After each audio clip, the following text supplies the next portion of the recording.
오늘 우리들은 예수 그리스도의 십자가의 공로로 죄사함을 받고 하나님의 백성이 된 하나님의 사람들이지요. 하나님의 백성은 세상의 사람들과 다른 모습의 삶을 살아가야 함을 성경은 우리에게 가르쳐 주고 있습니다. 그러면 하나님의 백성은 어떤 삶을 살아가는 것이 맞는 것인가? 하나님의 백성이라고 하면 어떻게 살아가야 되는가? 성경은 우리에게 그 길을 제시해 주고 있다는 것이죠. 구약 성경에 이스라엘 민족들이 하나님의 뜻을 따라서 살았을 때 어떤 일이 있었고, 하나님의 뜻을 따라 살아가지 않을 때에 어떤 일들이 발생했는가를 가르쳐 주고 있습니다. 그러므로 우리는 성경을 통해서 예수 믿는 그리스도인들이 어떤 삶을 살아가야 될 것인가를 좀 더 자세하게 알아볼 수 있다는 것이지요. 하나님을 믿는 하나님의 백성들은 하나님께서 싫어하시는 일은 하지 말아야 합니다. 그 하나님의 뜻, 하나님께서 기뻐하시는 것이 무엇이고 또 하나님이 싫어하시는 것이 무엇인가를 분명히 알 때에 우리가 바른 신앙 생활을 하게 되는 것이지요. 성경은 특별히 하나님께서 하지 말라 말씀하시는 것의 대표적인 것을 우상 숭배로 들고 있습니다. 너희가 우상 숭배하지 말아라, 이런 이야기들을 우리에게 자주 이야기하고 있다는 거예요. 오늘 우리가 살펴보고자 하는 이 고린도전서에 나오는 말씀도 역시 구약의 이스라엘 백성들이 어떤 삶을 살아갔는지, 또 애굽에서 종살이하던 사람들이 모세의 인도에 의해서 나와서 약속의 땅 가나안을 향해 가는 과정에 있는 광야의 삶을 오늘 소개를 하는데요. 하나님의 백성으로서 광야에서 이들이 어떤 삶을 살아갔느냐를 말씀해 주고 있죠. 그런데 좋은 모습보다는 좀 잘못된 모습들, 하나님께서 기뻐하지 않는 삶을 살아가는 모습을 우리에게 소개하면서 하나님의 백성은 어떻게 살아야 하나님을 기쁘시게 하는가를 우리에게 말씀해 주고 있다는 것이죠. 우리는 흔히 생각을 하기를 나는 하나님의 백성으로 하나님을 기쁘시게 하는 삶을 살고 있다라고 생각할 수가 있습니다. 그렇죠. 우리가 주일날 교회 나와서 예배드리고 또 기도하고 봉사하고 이러는 것을 통해서 나는 정말 하나님이 기뻐하시는 삶을 살고 있어 라고 생각하기 쉽다는 거예요. 많은 사람들이 그런 이야기를 합니다. 어떨 때는 예를 들어서 죄를 지었다 이럴 때는 나 이러다가 하나님께 벌 받으면 어떡하지? 이런 생각이 듭니다. 그러나 우리가 주일날 예배 잘 드리고 마치고 그리고 집으로 돌아갈 때에는 마음에 좀 기쁨이 있고 평안함이 있고, 내가 그래도 오늘 기본적인 의무는 다 한 것 같다, 이런 생각을 할 때가 있다는 거예요. 그런데 오늘 성경 본문은 우리에게 뭐라고 말하느냐? 너희가 선줄로 생각하는 자는 넘어질까 조심하라, 이렇게 말씀해 주고 있어요. 선줄로 생각하는 자는 넘어질까 조심하라. 무슨 이야기를 하고 싶은 걸까? 오늘 말씀해 보니까 구약 성경에 나와 있는 그 광야의 삶을 살아가는 이스라엘 백성들의 구체적인 예를 들면서 여러분, 우상 숭배하고 하나님을 거역하는 죄에서 떠나시기 바랍니다.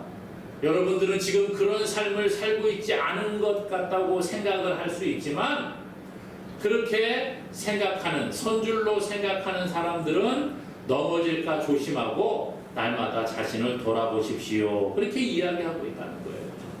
그래서 먼저 우상 숭배의 죄악에 빠지지 말 것을 권면해 주고 있습니다. 7절에 보니까요, 그들 가운데 어떤 사람들과 같이 너희는 우상 숭배하는 자가 되지 말라.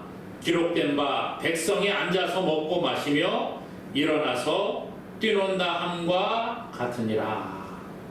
우상 숭배하는 자의 예를 드는 거예요. 백성들이 앉아서 먹고 마시며 일어나서 뛰논다. 애굽을 나와서 이스라엘 백성들이 광야의 삶을 살아가는데 그때에 하나님께서 신의 산에서 모세를 부르십니다. 야 모세야, 너 이 산으로 올라와라. 그래서 모세가 하나님의 명령을 받고 신의 산으로 올라가게 되지요. 신의 산에서 모세가 40일을 있으면서 40주 40야를 있었다 이렇게 이야기를 하거든요. 40주 40야, 그러니까 40일 낮 밤을 있으면서 하나님께 계명을 받습니다. 가장 대표적인 게 십계명이지요. 십계명과 여러 계명들을 하나님께 받습니다. 그때 이스라엘 백성들은 그 산 밑에서 이제 대기하고 있는 거예요. 그런데 하루 이틀, 열흘, 보름, 한 달이 지나도 모세가 산에서 내려오지 않습니다. 40일이 다 될 때까지 모세가 내려오지 않는다는 거예요. 이 산 밑에서 기다리고 있던 이스라엘 백성들이 한 달이 훌쩍 넘도록 모세가 산에서 내려오지 않으니까 이제 기다리다가 지칩니다. 그리고 모세의 형인 아론에게 찾아가게 됩니다. 그리고 불평하는 거예요. 아론에게 말합니다.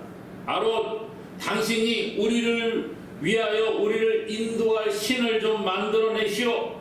이 우리를 애굽에서 이끌어냈던 모세, 그 사람은 어떻게 되었는지 우리가 알지 못하겠습니다. 벌써 한 달도 훨씬 넘게 전에 저 산으로 올라갔는데 내려오지 않는 거 보니까 죽었는지 살았는지 모르겠소.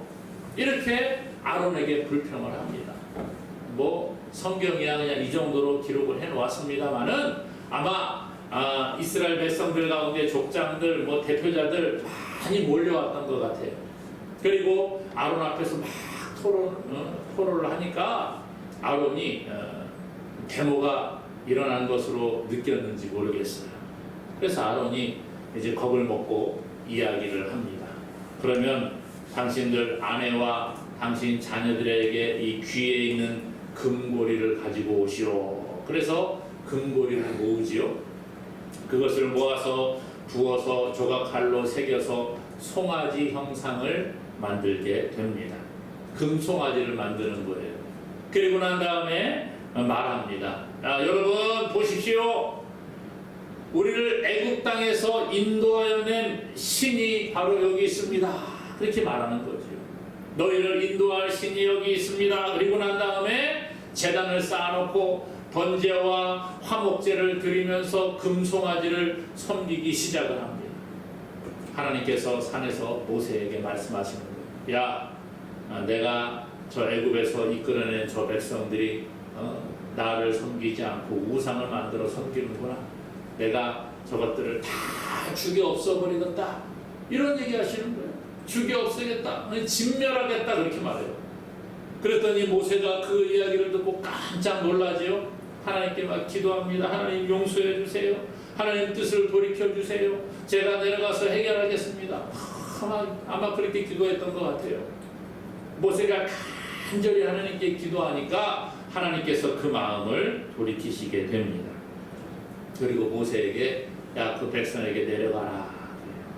그래서 이 모세가 하나님이 친히 만들어서 새겨주신 그 십계명이 적혀있는 두 돌판을 품에 안고 산 밑으로 내려갑니다. 그리고 중간에 기다리고 있던 여호수아와 함께 산 밑으로 내려가지요. 그런데 어떤 일이 일어납니까?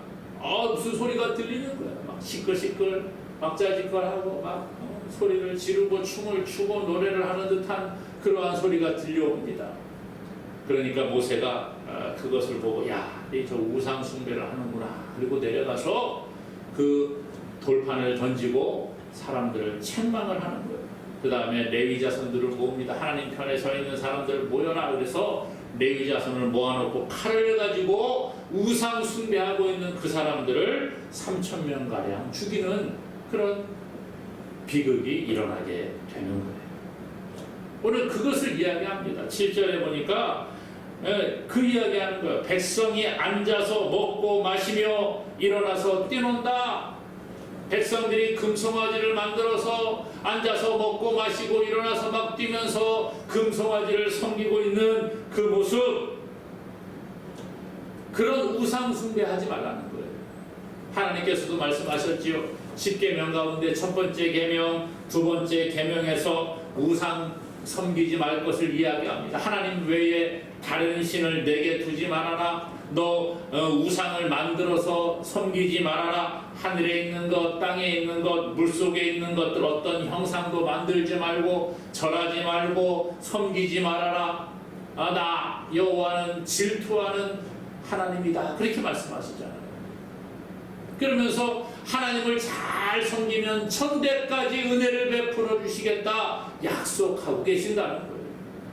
그러므로 성경은 우리에게 말합니다. 여러분 우상 숭배하지 마십시오. 그렇게 말하는 거예요. 우상 숭배가 뭡니까? 하나님 외에 어떤 형상을 만들어 섬기는 것. 물론 그것이 첫 번째 우상 숭배라고 말할 수 있습니다. 성경은요, 아까 말씀드렸잖아요. 하나님께서 10계명의 두 번째 계명에서 우상, 하늘의 형상, 땅에 있는 것들이 어떤 형상, 물속에 있는 것들이 어떤 형상들 만들어 섬기지 말라고 말하고 있어요. 그러므로 형상을 만들어 섬기는 것은 우상 숭배가 맞습니다. 이거 하지 말라는 거예요. 하지만 또한 성경은 하나님보다 더 어떤 것을 사랑하는 것, 내가 어떤 것을 욕심을 가지고 그것을 가지고자 하는 그런 것들, 이런 모든 것이 다 우상 숭배라고 말해주고 있어요.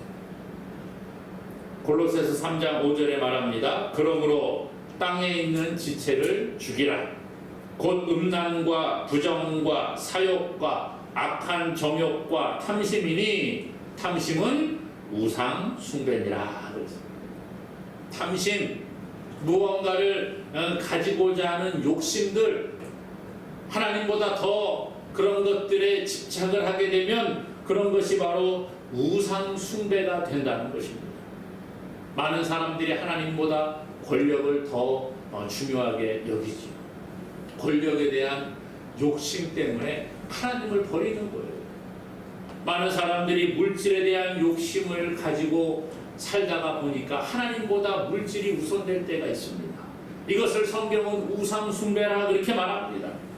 자녀에 대한 욕심이 있는 사람들이 있죠. 내 자녀를 어떻게 키워야지 하면서 하다 보니까 하나님보다 자녀들이 더 우선되는 경우들이 참 많이 있습니다.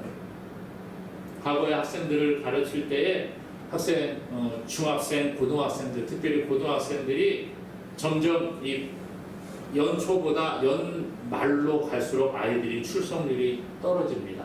왜 그래요? 자꾸 후반기로 갈수록 입시가 가까워지잖아요. 그러면 아이들이 주일날에도 학원을 간다고 교회를 나오지 않습니다. 그것은 예수님 믿지 않는 부모를 둔 아이들뿐만 아니라 예수님을 잘 믿는 교회의 장로요, 권사요, 집사의 자녀들조차도 똑같이 그렇게 교회를 나오지 않더라고요. 자녀를 하나님보다 더 귀중하게 생각하는 거예요. 예배가 중요한 게 아니라, 그래 예배는 1년에 52주 우리가 예배를 드리니까 주일은 많이 있다. 그러나 입시는 지금 한 번이야. 얼마 안 남았으니까, 한 달도 남지 않았으니까 그래 공부 좀 하고 주일 빠져도 돼. 물론 그렇게 이야기할 수 있겠습니다만 아니요. 하나님보다 자녀를 더 귀하게 여기고 예배보다 하나님을 더 귀중하게 여긴다고 하면 그거 역시 우상 숭배요 탐심이라고 성경은 우리에게 가르쳐주고 있습니다. 오늘 본문은 우리에게 말하는 거예요. 하나님께서 미워하시는 우상 숭배를 하지 마십시오. 그렇게 말합니다. 또 8절에 보니까 말해요. 그들 중에 어떤 사람들이 음행하다가 하루에 23,000명이 죽었나니 우리는 그들과 같이 음행하지 말자. 그렇게 말합니다. 민수기 25장에 보면 이스라엘 백성들이 시딤이라는 곳에 도착을 합니다. 그리고 그곳에 있던 모압 여인들과 음행하는 사건들이 소개가 됩니다. 모압 여자들이 자기들이 섬기는 신에게 제사할 때에 이스라엘 민족의 사람들, 백성들을 초대를 하는 거예요. 여러분, 우리가 이제 축제를 벌이게 되는데 와서 좀 같이 먹고 마시고 즐깁시다. 그래서 이스라엘 백성들이 그 모압 여인의 초대에 응해서 가게 되는 거죠. 갔는데 가서 보니까 그 모압의 우상을 섬기는 거예요. 바알부올이라는 우상을 섬겼는데 그 우상을 막 섬기고 절하고 음식을 나눠 먹는 그 자리에 이스라엘 백성들이 가서 같이 그렇게 우상을 섬기고 모압 여인들과 음행을 하게 되는 그런 안타까운 일이 벌어지게 됩니다. 이 일로 인해서 연병이 나서 24,000명이 죽었다. 이렇게 민수기에서는 기록을 해주고 있습니다. 예수 그리스도를 구주로 고백한 하나님의 백성들, 오늘 우리도 마찬가지예요. 우리가 세상 가운데 살고 예수님을 믿지 않는 사람들과 함께 살아갑니다. 그렇다고 해서 우리가 그들을 배척을 하고 우리만 따로 모여서 격리된 삶을 살아야 된다, 이거 아니에요.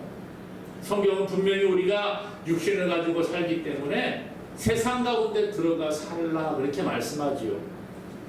그런데 이것은 그들과 같이 혼합되지 말라는 얘기예요. 같이 어울려서 섞여서 혼합되어서 그냥 그들이 하는 행동 그대로 따라하고 그렇게 하라는 이야기가 아니라는 거죠. 직장에 가보면 예수 믿지 않는 사람들이 더 많지 않습니까? 갈수록 우리 한국의 기독교인 인구가 줄어들고 있지요. 어른 세대보다는 더 밑으로 내려갈수록 어린 아이들일수록 점점 더 예수 믿는 그 숫자가 줄고 있다, 그런 통계가 있습니다.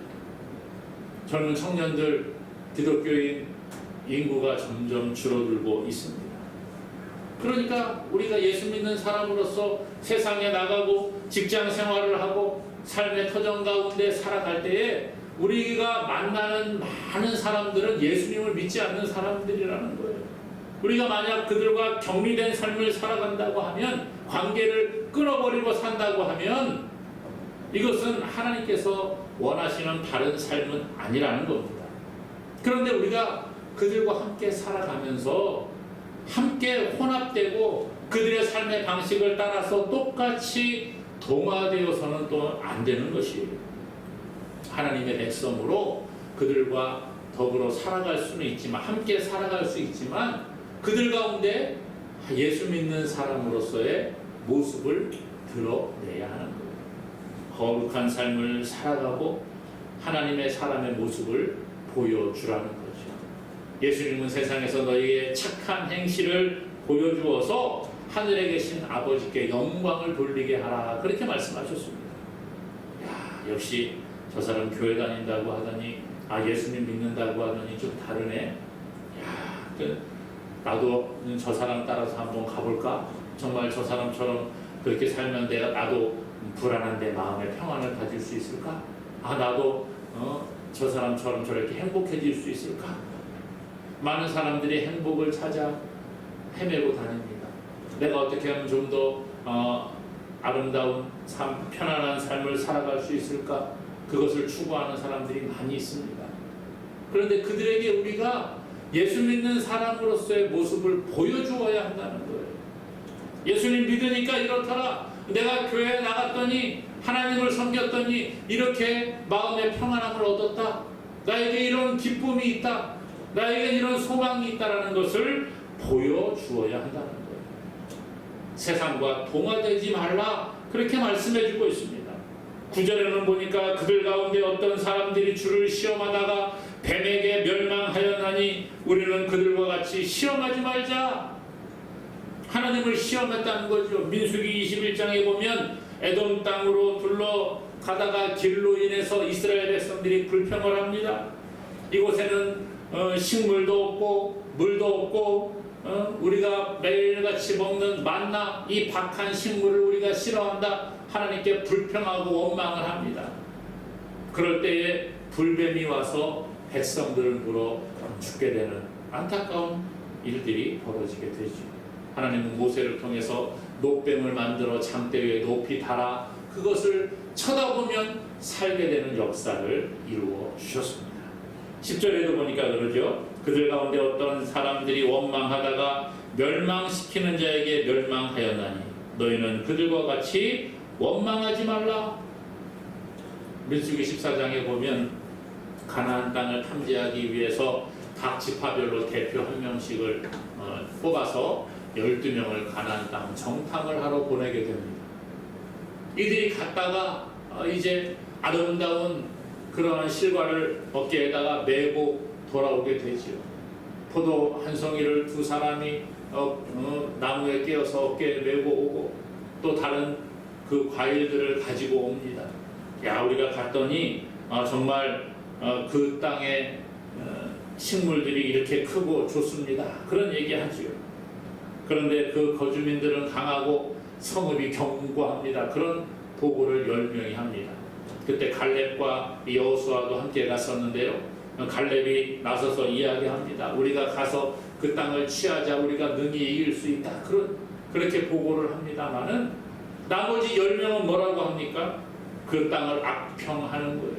그 땅은 주민을 삼키는 땅이고 그 땅의 거인들을 보았는데 우리는 스스로 보기에도 우리가 메뚜기처럼 보일 정도로 우리는 약하고 힘이 없습니다. 가면 우리는 다 죽습니다. 그 이야기를 듣고 이스라엘 백성들이 어떻게 해요? 하나님을 원망하고 왜 우리를 이곳으로 인도해내서 죽이려고 하느냐, 그런 이야기들을 하게 되는 거예요. 결국 이 일로 인해서 이 이스라엘 백성들이 광야에서 40년이라는 기간을 헤매며 다니도록 그렇게 징계를 받았다라는 것이죠. 오늘 우리가 하나님을 불평하고 하나님을 원망하고 세상 가운데 동화되어 살아가는 것, 이런 모든 것들 하나님 기뻐하지 않는다, 그렇게 말씀해주고 있습니다. 하나님께서는 하나님을 잘 믿고 따르는 자에게 복을 약속하셨습니다. 그러나 동시에 하나님의 말씀대로 살지 않는 자들은 징계가 있음을 성경은 가르쳐주고 있습니다. 우리가 기도하면 하나님께서 반드시 들으시고 응답하신다고 약속을 하셔요. 그런데 우리는 하나님께 기도 한번 해보고 응답이 없다고 불평하고 원망하지 않습니까? 하나님께 충성하면 하나님이 은혜를 베풀어 주시는데 내가 잠깐 조금 해보고 그리고 아무런 하나님의 반응이 없는 것 같을 때 불평하고 원망하기도 한다는 거예요. 주의를 잘 지키고 하나님께 예물을 드리고 할 때 하나님의 복이 임함을 성경은 가르쳐 주고 있는데 우리는 그렇게 하면서 불평하고 원망하고 때로는 하나님보다 더 세상을 향해 나아가는 어리석은 모습을 보여줄 때가 있습니다. 하나님 믿는 게 결코 쉬운 것만은 아닌 것 같아요. 금방금방 결과물들이 우리 눈에 보이면 우리가 좀 더 낫겠죠. 그런데 어때요? 하나님을 믿고 섬길 때 그 결과물들이, 우리가 원하는 결과물들이 당장 내 눈앞에 안 보일 때가 너무 많다는 거예요. 때로는 하나님이 말씀하지 않은 그런 결과물들을 우리가 추구하고 따라갈 때가 있습니다. 그렇기 때문에 쉽게 낙심하고 실망하는 것 같습니다. 하나님을 섬기면서 하나님을 예배하고 하나님께 기도하면서도 왜 우리가 낙심하고 불평합니까? 그것은 바로 우리의 욕심 때문이라는 거예요. 탐심은 우상숭배라고 했는데 우리가 너무나도 많은 욕심이 우리 가운데 있어요. 하나님의 말씀과 상관없이 기도해놓고 내가 그것을 취하고자 하는 욕심, 하나님과 상관없는 그러한 예배를 우리가 드리고 있지는 않은가, 우리 자신을 돌아보아야 한다는 것입니다. 악을 즐겨함으로 멸망받은 사람들 오늘 왜 소개를 하고 있을까요? 이것을 소개하는 이유는 한 가지예요. 우리에게 경계를 주기 위해서 그렇다는 것입니다.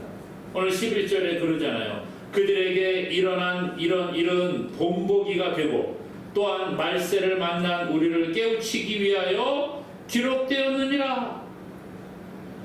그들이 이런 일을 겪었습니다라는 것을 통해서 나는 그렇게 하면 안 되겠구나 깨달음을 가지라는 거예요. 그들을 본보기로 해서 우리도 이제 말세를 향하여 살아가는 우리가 깨우침을 얻도록 하기 위해 이 말씀을 기록하고 있다는 거예요. 그래, 나도 저들처럼 불평하고 원망하고 하나님을 시험하고 우상을 숭배할 때 하나님의 징계가 임할 수도 있겠구나. 그러나 하나님을 기쁘시게 하는 삶을 살면 하나님은 우리에게 복을 주시는구나. 이것을 깨달으라는 거예요. 성경이 그냥 아무렇게나 기록된 것이 아닙니다. 성경은 분명한 목적을 가지고 기록이 되어졌습니다. 우리에게 때로는 본보기가 되도록 하나님의 뜻을 깨달아서 하나님이 기뻐하시는 길을 가도록 하기 위해 기록되어졌다는 것입니다. 옛날에 있었던 일이지 나에게는 그런 일이 안 일어날 거야. 그게 아니라는 거예요. 오늘 12절에 그러잖아요. 그런즉 선줄로 생각하는 자는 뭐라고요? 넘어질까 조심하라. 우리는 너무나도 하나님 앞에 바르게 서 있다고 착각할 때가 많이 있습니다. 저도 그래요. 하나님 앞에 나는 이 정도면 괜찮지 않을까 그런 생각이 들 때가 있습니다. 그러나 아니요. 장담은 금물입니다. 나는 아니겠지. 나는 괜찮을 거야. 나는 하나님의 백성이니까 하나님이 이렇게 해주실 거야. 물론 하나님이 하나님의 백성들을 책임져 주십니다. 그러나 하나님께서는요, 우리가 잘못하는 일에 대해서는 그거에 대한 징계가 찾아옴을 기억해야 합니다. 하나님의 뜻을 우리가 바르게 알지 못하고 내 생각대로 가는 것, 이것을 하나님은 기뻐하지 않습니다. 이 정도면 되겠지가 아니에요. 이만큼 했으니까 이제 그만해도 되겠지가 아니라는 거. 끊임없이 우리 자신을 돌아보고 내가 이 정도면 되겠지가 아니라 하나님, 저에게 부족한 것이 무엇입니까? 날마다 물어보는 저와 여러분 될 수 있기를 원합니다. 내가 똑바로 서 있다고 착각하는 그런 어리석은 자가 되지 않기를 원합니다. 내가 하나님을 잘 믿는다고 그렇게 자만하지 마시기 바랍니다. 마귀는 우리의 약점을 걸고 넘어진다 그랬잖아요. 우리의 약한 부분이 어디인지를 분명히 알고 있어요. 그러므로 끊임없이 자신을 돌아보지 않으면 어느 순간 넘어질 수가 있습니다. 그러나 넘어진 자들도 하나님은 다시 일으켜서 하나님의 백성으로 끌어가시는 줄로 믿으시기를 바랍니다. 오늘 우리가 기억해야 하는 것, 선줄로 생각하는 자는 넘어질까 조심하라 그랬습니다. 날마다 우리 자신을 돌아보고 우리 안에 있는 우상들을 자꾸 제거하고 욕심을 내려놓고 하나님의 사랑으로 날마다 한 걸음씩 전진해 나가는 저와 여러분 되기를 주님의 이름으로 간절히 축원합니다.